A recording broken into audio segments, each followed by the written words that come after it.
Welcome back to Radical and Relevant, where each day we explore the genius of our faith, alive in the Gospels, the life and teachings of Jesus. Today's reading is from the Gospel of Luke, chapter 12, verses 39 through 48. Know this: if the householder had known at what hour the thief was coming, he would have been awake and would not have left his house to be broken into. You also must be ready, for the Son of Man is coming at an hour you do not expect. Peter said, Lord, are you telling this parable for us or for all? And the Lord said, who then is the faithful and wise steward, whom his master will set over his household, to give them their portion of food at the proper time? Blessed is that servant whom his master, when he comes, will find so doing. Truly I say to you, he will set him over all his possessions.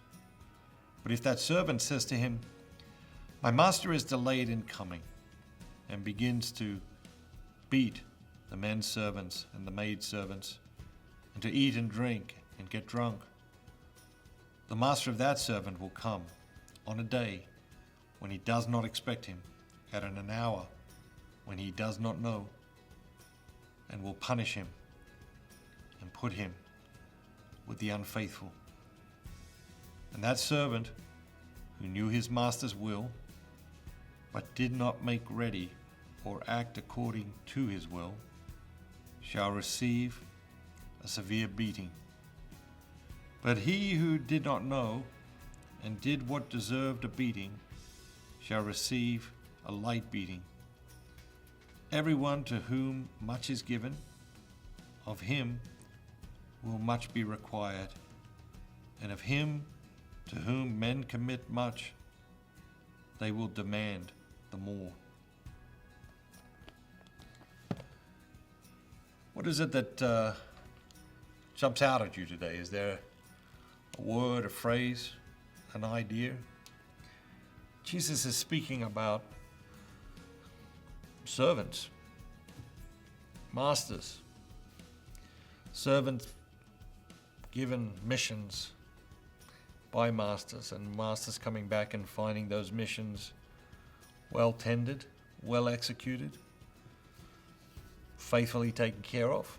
Masters coming back and finding, things are not in order. And I think for me, one of the biggest challenges in reading the gospel and reading it over and over again is to learn to see myself in each and every single person in the gospel. I think it's easy for us to think, okay, yeah, we'd be like the good servant. It's easy for us to think that way. Or it's easy for us to beat up on ourselves and like, my life isn't in order, my spirituality isn't in order, I'm like the bad servant, and it's easy to woe is me and put that upon ourselves.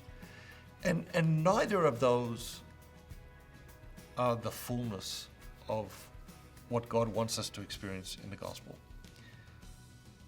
I think he wants us to be able to see ourselves in the good servant, because there are many holy moments in our lives. We are striving to live the gospel, to walk with God. And so there are inevitably many holy moments in our lives. There are many moments where we are the good servant. But there are still moments where we do fail, where we get distracted, where we get lazy, we get tired. And we do end up like the slothful servant. And to be honest with ourselves, the gospel seeks a rigorous honesty in us. Honesty about ourselves. To be honest with ourselves about, okay, I am capable of both of those realities. I have participated in both of those realities. And going forward, I have a new awareness that will allow me to see when I'm slipping down that unfaithful path. Allow me to pull myself back to be that good and faithful servant of the Lord. Have a great day, and remember, be bold, be Catholic.